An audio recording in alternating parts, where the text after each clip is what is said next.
Hi everyone, welcome to my YouTube channel. So today we'll be doing a review and a flip through for this vice versa tarot card deck. Okay, so I've been using this card deck for a couple of weeks now, so it explains the wear and tear, but I've already rearranged the cards in sequence of major arcana and minor arcana, so it's for the flip through, just in case you guys mind if it's not in sequence. It's definitely in sequence. I've just rearranged it, and I'll leave the timestamps down in the description box for those who are just here for the review alone or the flip through alone. So yeah, you can just get right ahead into it. So let's get started on the review part. Okay, so it is not the I did not bought the vice versa tarot kits. I got the cards only. So like, you gotta keep in mind, because I don't have the full book and stuff like that, it just comes in like this cards box. Card box, like really typical, and it comes with this black and white manual booklets, like mini booklets for you. Yeah, and okay, so the first page just shares the four card spreadsheet, and like the page nights, it comes in like 5 different languages. And for those who doesn't know, vice versa tarot has 2 sides to them. Okay, so this is just for those who don't know about it, and let's hop into it. One thing that I realized is that they give the keywords for the both front and the back of the cards for the major arcana and not for the minor arcana. And the first few pages, they talk about like how to read the tarot, the card deck, like what's the card deck about. Yeah, so it gives you like a clue or like the vibe of the cards, you know. And it's slightly bigger than the standard Raider-waite deck, I believe. I'm using the Continental deck, and here's the comparison side by side. You can see it's slightly bigger, and at the end of the video I'll show you how I shuffle the deck. Okay, so I've already rearranged it again in the sequence of major and minor arcana. So let's get started. This is the flip through. So first we have the Fool. It's really beautiful actually. It's like the chalice, the crown. It's like the Fool just starts anew. It's definitely a new beginning, and the dog is over here, you know, showing him that he's not alone and stuff like this. Then we have the Magician. Again, all the resources. The back of the deck.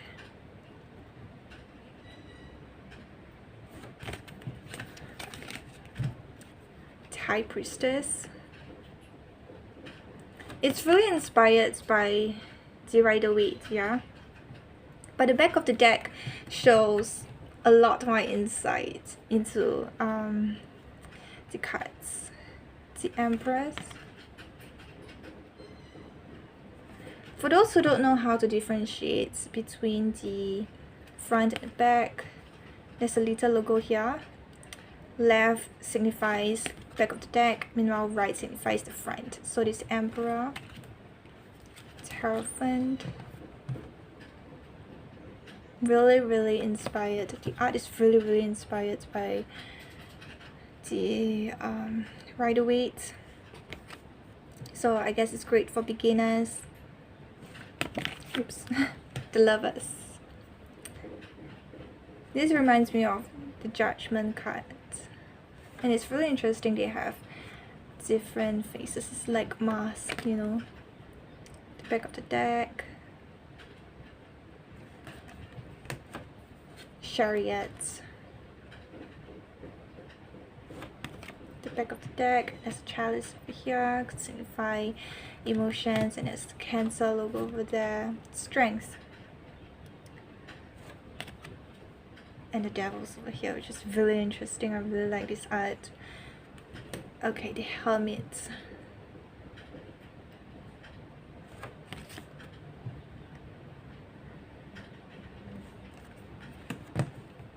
Wheel of Fortune.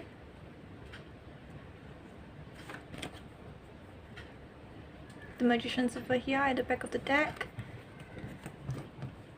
Justice. Wow, Virgo.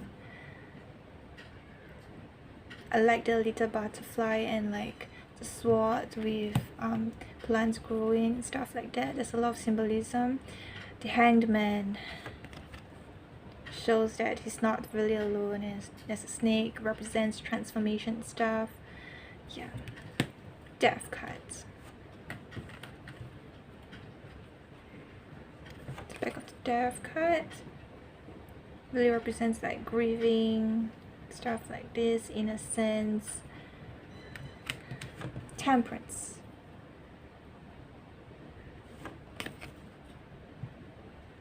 Leos over here. A lot of symbolism for you to like tune into your intuition. Lovers over here, apparently.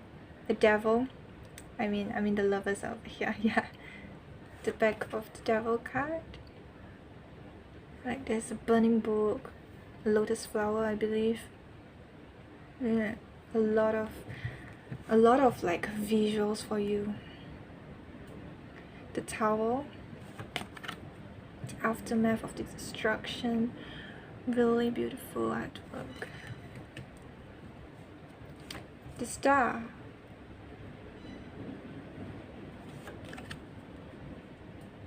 This represents to me like new love and stuff like this.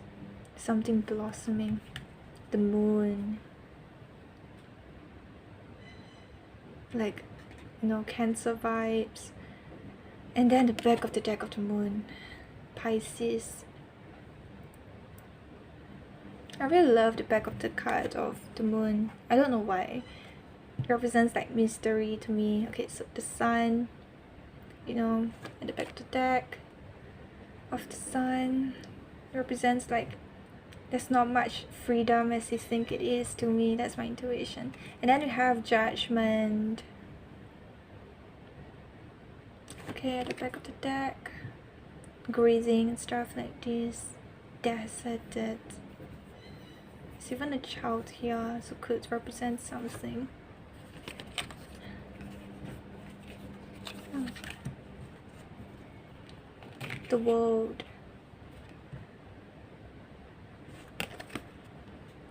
Do you notice? There's a snake surrounding it now and not just plants. Represents transformation to me. So let's get started to the Minor Arcana with the swords. The Ace of Swords, yeah? You can see how heavy the water is, the wave and stuff like this. It's so chaotic at the back. And at the back of the card, there's full moon. Represents like the end of something, or like no longer being delusional, while the water is so like smooth. It's no longer as chaotic as before. The Three of Swords. It's really cool because they use like an armor instead of standard Raider-waite with just a heart.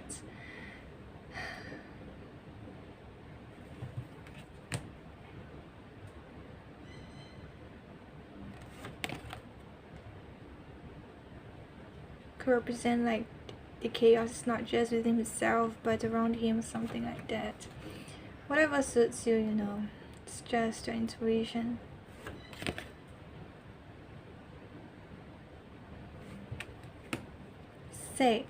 The Six of Swords. I really love this because she's still carrying emotional baggage, you know. The chalice is over there. The cups. Seven of Swords.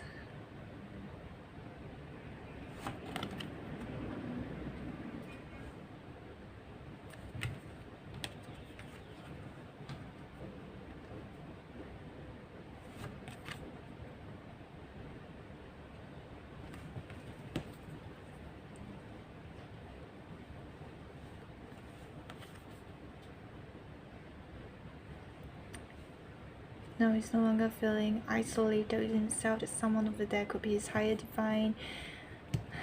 but there's more beautiful things to look out to, you know. Then the 10 of Swords, which is one of my favorite cards over here at the back. There's an eclipse going on, solar eclipse going on. To me, this represents like death, but ego kind of death, you know. It's like, it's a great card for shadow work.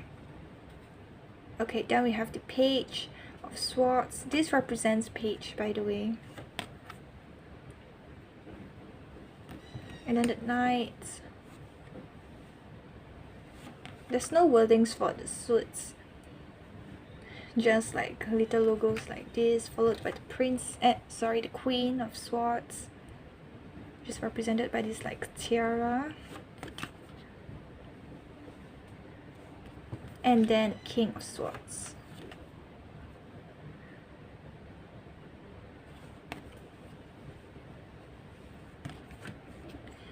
And now go to the beginning with the Wands, the Ace of Wands.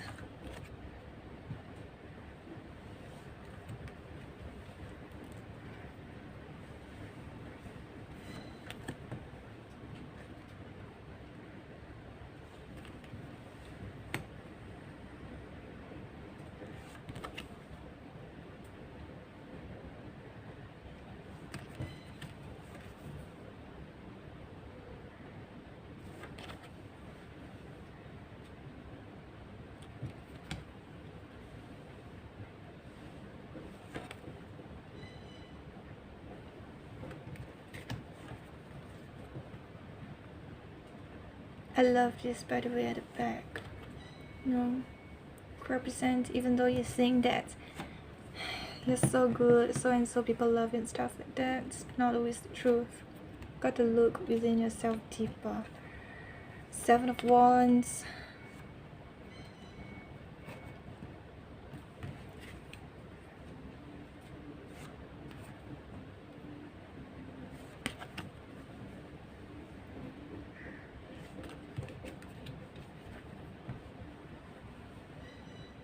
Finally putting down this armor. See,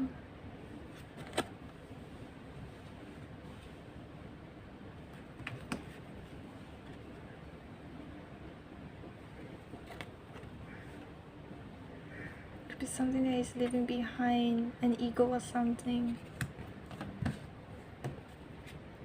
It's a Page of Wands.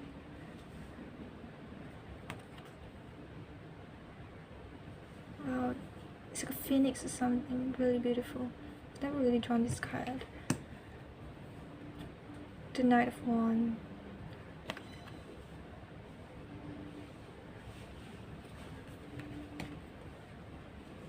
The Queen.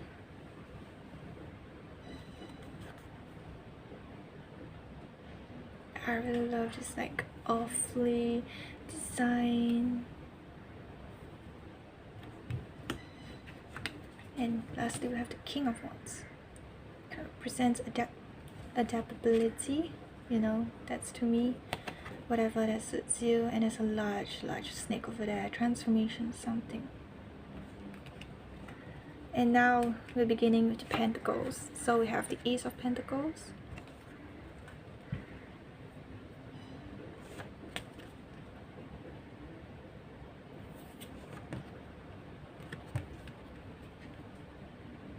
Two of Pentacles, juggling, you know.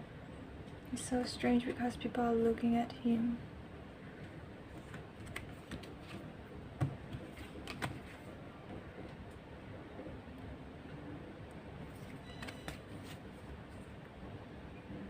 It's Red Rose again. Kind of like a puzzle or something. It's really nice.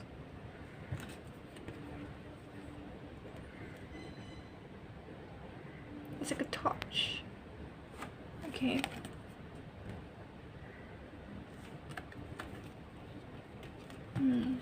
I love this card as well. The 5 of Wands. The visuals of it. Okay. And a bag, you know. You're living, to me it's like you're living a life of luxury and you're still like, I wouldn't say not taken for granted, but so in your head, you know. Then we have the Six of Pentacles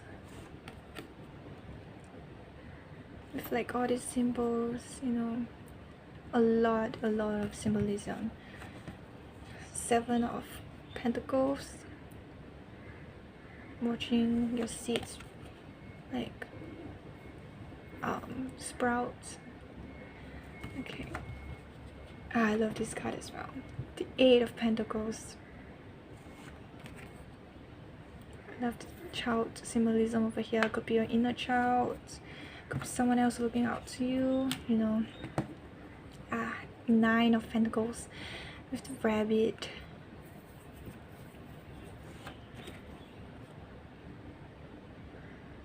The full moon again.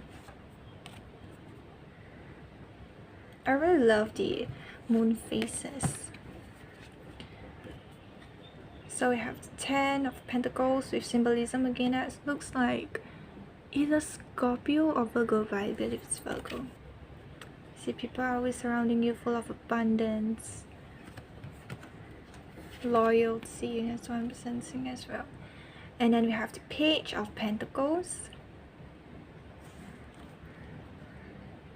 With the rose symbolism and things blossoming around you. The Knight of Pentacles. But the horse looks very tired, like you're really done with it. So I could be explaining why the Knight of Pentacles is the slowest knight in the tarot. But look, there's like some feathers, like some plant, so could symbolize something as well again. And then we have the Queen of Pentacles.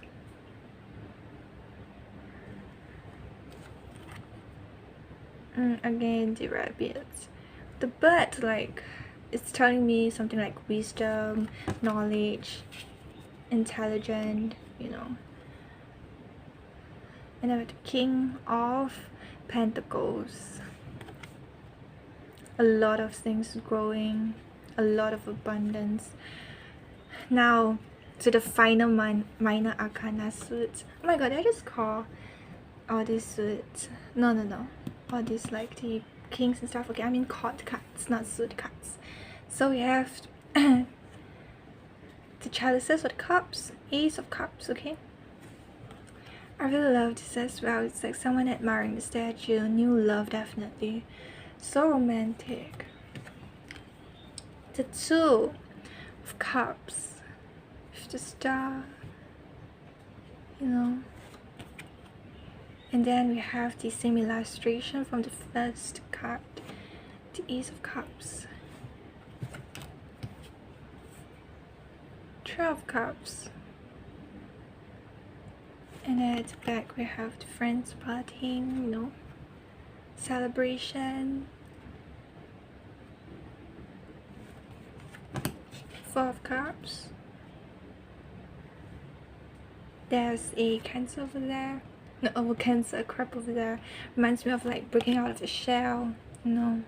There's always something more out there. 5 of Cups. Look, there's like a scorpion over there. Could be also representing breaking out of a shell, coming out of a comfort zone, stop grieving over whatever, and a rose over there, new love possibly, but you're turning your back against it. Blossoming of the 6 Cups. New opportunities perhaps. And then we have someone overlooking over there and not actually reaching it. The 6 of Cups. Too much in your head, that's what I'm getting. The 7 of Cups. Something like another card that I really like at the back. You know, definitely too much in your head. 7 of Cups. 8 of Cups. Look at the chalices. It's all broken. Really emotional. This could represent something. Someone please tell me. And at the back of the deck, you're leaving something behind possibly. Children again. Someone looking up to you and you're not aware of it possibly. 9 of Cups. Look at him behind. So, like living a life of luxury. The water could represent something. It's so still, it's so smooth. see still water again at the 10 of cups. It's rainbow, it's really pretty, and this time the cups are so near us, you know, the Raider. And it's so pretty as well. It looks really expensive as compared to the other cups. And then we have the Ace of Cups illustration over here with a lotus flower. The water is really still as well, could mean something at the galaxy. It's really pretty illustration. And then to the court cards, not suit cups, court cups, you have the Page of Chalices. Turtle could represent wisdom, you know, spiritual, whatever. Knight of Cups.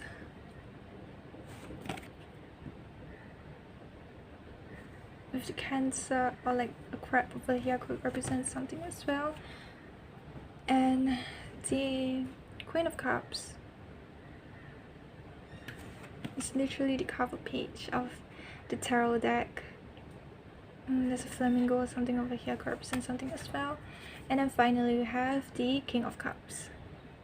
It's like a lotus flower wand. It's really nice. And like fish could represent Pisces, or just following the flow, you know. And dolphin, but the dolphin looks really sad to me. What about you guys? What do you think? Okay, so that's the flip through for the tarot deck of the vice versa cards.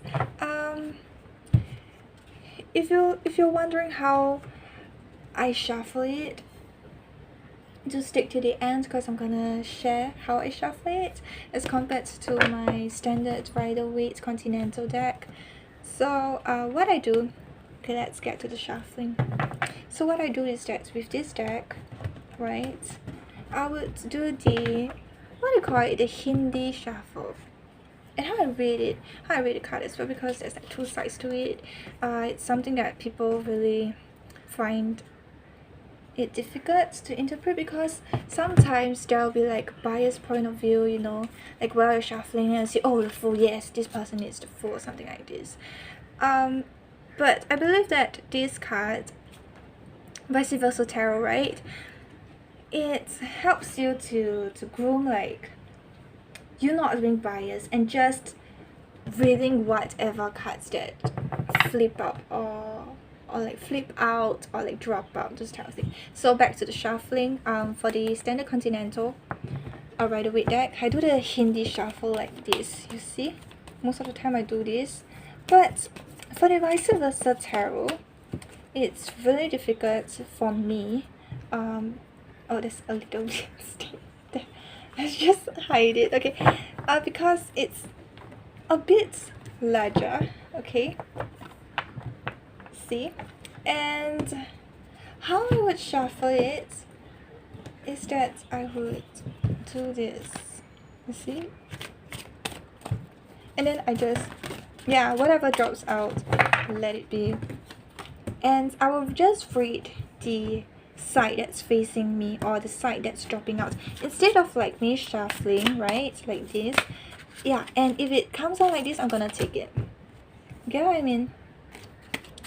And instead of like shuffling, it drops out, shuffling, and I'm like, oh, okay. And you know, some people, they would just do this. No, I don't do that. I don't feel like that's what the card is trying to tell me.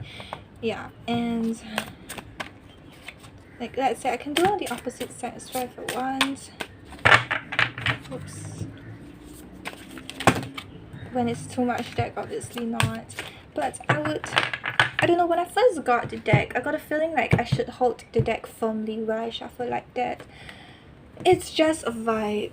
It's just a vibe. It's like the card or the spirits are telling me to do that, this, and so far I'm not experiencing any trouble, you know, any issue with the shuffling like this. But I shuffle this like how I would on for my oracle cards, you get what I mean. So I'm gonna take out my Moonology oracle card. Okay, and it's like the same way as I shuffle oracle decks, like this. And if I feel like, okay, this card's trying to tell you something, followed by these three cards, let's say, now I will read it. But because this has two sides, I will just bring it out like this instead of flipping it like that, because we are so used to flipping out like that, because there's the back of the deck, isn't it? But yeah, you gotta, it's gonna take some time to get used to reading how you're gonna read your tarot, like vice versa tarot, but it's not that troublesome, at least to me. And that's all I have for this review and flip through.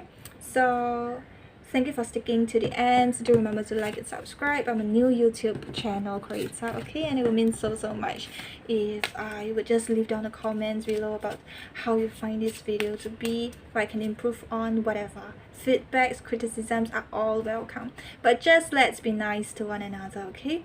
Thank you so much once again. I really appreciate it. Goodbye.